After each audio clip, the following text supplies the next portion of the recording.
SC Cambuur gaat juist op bezoek bij Top Os, dat de eerste 2 wedstrijden van het seizoen wist te winnen. Een verslag van Andor Faber. De eerste kans van de wedstrijd is voor Top Os. Hussein Dogan zit de bal in de peel. Zegt Cambuur-trainer René Haken. Zijn ploeg is slordig in die beginfase. En ja, stiert eigenlijk net goed te verdedigen. Hier krijgt Top Os alle ruimte om een voorzet te Jan. En let op, Brian Smeets stiert vol vrij. Hij tikt de 1-0 binnen voor Top Os. En dan is het echt nog Brian Smeets die het verliezen seizoen bij Cambuur spelen, die het nou scoort. Hij stiert helemaal vrij. Cambuur is dus slordig. Dat liet dit paaskijkweltje van Justin Mathieu levert de bal Samarin. En let op, Brian Smeets had Sjoen dat Xavier Maus voor zijn goal zit. Hij beziekt het. En dat Scott gaat maar een meter oer. Dit wie de vrouw de oergong had hij erin gong weer. Maar dat bad dus net. Trainer René Haken griept in, brengt 2 vaske kreften binnen de lijn. Jordi van Delen en Karim Rossi. En waar scoort je de in? Ja, het is Karim Rossi. Hij staat 2 minuten op het veld en is voortdurend belangrijk met de liekmaker.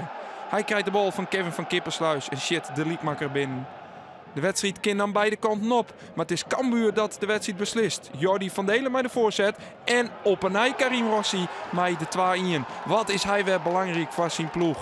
Verleden week voel hij in en scoorde hij binnen 10 seconden.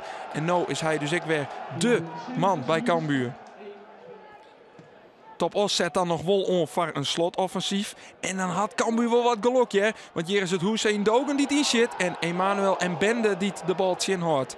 Wie me goed, want oors wie die bal erin ging. Er komt dan nog een kansje voor Os. Had op een nij Dogan de bal in zitten ken. Maar Xavier Maus, hij redt mij de voet. Bezwaart zijn club de mij 3 punten. Want dit gaat Cambuur net met Jan. Sterker nog, het wordt nog 3 hier. En het is op een nij Karim Rossi. Hij maakt het zijn 3e goal van de wedstrijd. Een echte hattrick dus. En daarmee bezwaart hij zijn ploeg de oefening. En had je een hattrick maatje, dan mag je de wedstrijdbal horen.